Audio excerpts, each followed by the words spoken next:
वालेकुम दोस्तों, जैसा कि आप जानते हैं कि पूरी दुनिया में मौसमी तगय्युरात इतने ज़्यादा हो रहे हैं कि उससे जो मौसम है उसकी शिद्दत में इजाफा हो रहा है, जिसका अंदाज़ा सिर्फ आप यहाँ से लगा लें कि पाकिस्तान में जो मार्च से जून तक का टाइम है इसमें गर्मी की शिद्दत बढ़ गई है और वो टेम्परेचर 1 से 2 डिग्री इंक्रीज होने से पाकिस्तान में कैद साली का खतरा बढ़ जाता है। जिस तरह आपने देखा होगा इस साल या पिछले साल जो मौसम है अर्ली ईयर में मार्च से जून तक उसका टेम्परेचर बहुत ज़्यादा बढ़ जाता है, जिससे हमारी फसलें मुतासर हो रही हैं।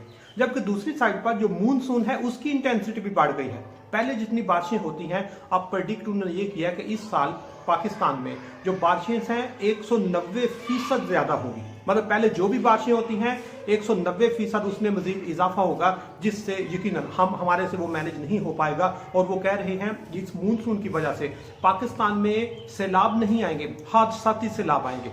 पाकिस्तान में बारिशें नहीं होंगी, हादसाती बारिशें होंगी। और जो मौसम में तगय्युरात और तब्दीलियां आ रही हैं वो एक्सट्रीम लेवल की है और शायद दुनिया में सबसे ज़्यादा जो मौसमियाती तब्दीली का असर है वो पाकिस्तान पे होगा। पाकिस्तान मौसमी तब्दीली में इसका रोल नहीं है, CO2 एमिशन में मौसम खराब करने में हमारा रोल नहीं है, लेकिन नुकसान सबसे ज़्यादा पाकिस्तान का हो रहा है। और उस पर आज हम बात करेंगे कि इसकी कौन कौन सी वजूहात हैं और किस तरह हम इसको कम कर सकते हैं। और उसमें सबसे पहले नंबर पर यह बताता जाऊँ कि पाकिस्तान ने एक ऐसा स्ट्रक्चर, हमारे इंस्टीट्यूशन या हुकूमती रोल ना होने की वजह से हमें इन मौसमी तगय्युरात को फेस करना पड़ता है, जिसका अंदाज़ा सिर्फ यहाँ से लगा लें। जब पाकिस्तान बना था तो पाकिस्तान में 30 से 35% एरिया जंगलात पे मुश्तमिल था। और ये एक स्टैंडर्डाइज क्राइटेरिया होता है किसी भी मुल्क की सस्टेनेबिलिटी के लिए, माहौल बेहतर करने के लिए। और पाकिस्तान में जो 30 से 35% जंगलात थे वो कम होते होते होते आज सिर्फ 3% जंगलात रह गए हैं। मतलब 30% जंगलात जो हैं वो हमने काट दिए। और उनको काटने में आप सब लोग बेहतर जानते हैं टिम्बर माफिया का कितना उसमें रोल है, हुकूमत का कितना रोल है, आपके जो पब्लिक सेक्टर जो उसमें रोल प्ले करने वाली एजेंसीज होती हैं, वो एग्रीकल्चर डिपार्टमेंट से लेकर वो आप बाकी प्रोडक्शन तक देखें तो उन्होंने इसमें रोल प्ले करने से जंगलात कम होने से हमारे मौसमी तगय्युरात ज़्यादा फेस करने पड़ते हैं। दूसरे नंबर पर हमारी मिसमैनेजमेंट है।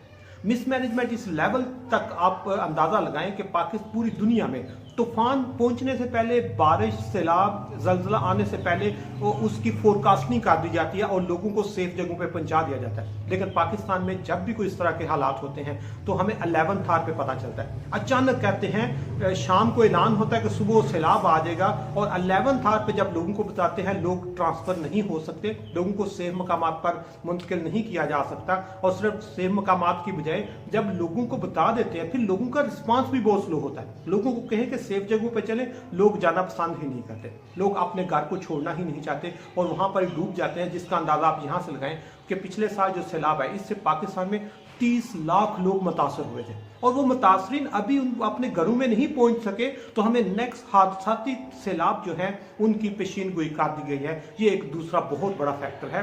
तीसरे नंबर पर इसमें करप्शन आ जाती है। पाकिस्तान में करप्शन इतनी है कि जब हम, जिस तरह आपने देखा है 6 से 8 अरब डॉलर हमने इंटरनेशनल कम्युनिटी से सैलाब ज़दगान के लिए इकट्ठे किए, लेकिन आज तक सैलाब ज़दगान तक कोई अमाउंट नहीं पहुंच सकी।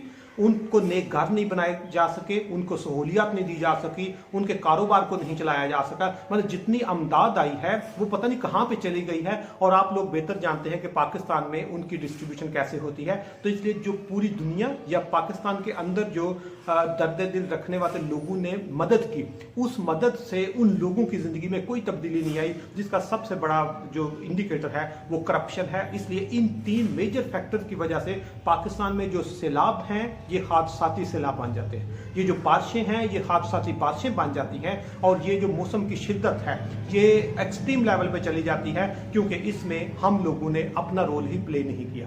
अब इसके साथ दूसरी साइड पर हम देखते हैं कि किस तरह इसकी इंटेंसिटी को कम किया जा सकता है या क्या ये कुदरती है और हुकूमत इसमें रोल प्ले कर सकती है। तो उसमें सबसे पहले ये बताता जाऊँ कि पाकिस्तान में सबसे जो हमारी ज्योग्राफिकल लोकेशन है, पाकिस्तान एक ऐसी जगह पे है कि जो इंडिया है उसकी तरफ से जितना पानी का बहाव है वो पाकिस्तान की तरफ आता है। जो कश्मीर है उधर से भी यही सारा आता है। कश्मीर चाइना के बॉर्डर से लेकर भी सारा पानी का बहाव इधर आता है। मतलब हमारी लोकेशन ऐसी है कि यहाँ से पानी ट्रिकल डाउन होके समंदर की तरफ जाता है, और पाकिस्तान में जो दरियाए सिंध है इसके सराउंडिंग में सबसे ज्यादा आबादी है, क्योंकि लोग आबाद होने के लिए पानी सबसे इंपॉर्टेंट इंडिकेटर होता है। और जब वो सारे लोग दरियाए सिंध के किनारे पे हैं, तो जब बारिशें ज्यादा होती हैं, तो और बारिशें सिर्फ ज्यादा नहीं होती, जिस तरह हमने जंगलात काट दिए वो हमारा बहुत बड़ा नुकसान है। हमने सिंध ताक जो मादा इंडिया के साथ हमारे जो एग्रीमेंट है वो है कि इंडिया हमें पहले इंटीमेट करे, लेकिन इंडिया हमें इंटीमेट नहीं करता और अचानक पानी खोल देता है, जिसकी वजह से हम आगे उसको मैनेज भी नहीं कर सकते। और तीसरे नंबर पर जिस वक्त पानी खोलते हैं तो पूरी दुनिया ने सैलाब को ओवरकम करने के लिए छोटे छोटे डैम बनाए होते हैं। कुछ टेम्परेरी डैम होते हैं जिसका मकसद ये होता है कि अचानक बारिश ज्यादा हो गई, अचानक सैलाब आ गया, तो वो डैम भर जाते हैं और लोग उसको इस्तेमाल करते हैं। लेकिन पाकिस्तान ने अनलकीली ऐसा कोई प्रोजेक्ट साइन नहीं किया, ऐसा कोई एग्रीमेंट नहीं किया, क्योंकि हमारे जो पॉलिटिशियन हैं वो सिर्फ पॉलिटिक्स खेल रहे हैं। मुल्क की तरक्की, मुल्क की मैशत या मुल्क की जो लोग हैं ये इनकी प्रायोरिटी में शामिल नहीं होते, जिसकी वजह से ये जो सैलाब है ये हादसाती सैलाब बन जाता है। ये जो बारिश है ये रहमत की बजाय जहमत बन जाती है, और इस तरह के जो कुदरती आफात होती है उसकी जो शिद्दत है वो कम होने की बजाय बढ़ जाती है। इसलिए हमें चीज़ों को मैनेज करने की जरूरत है,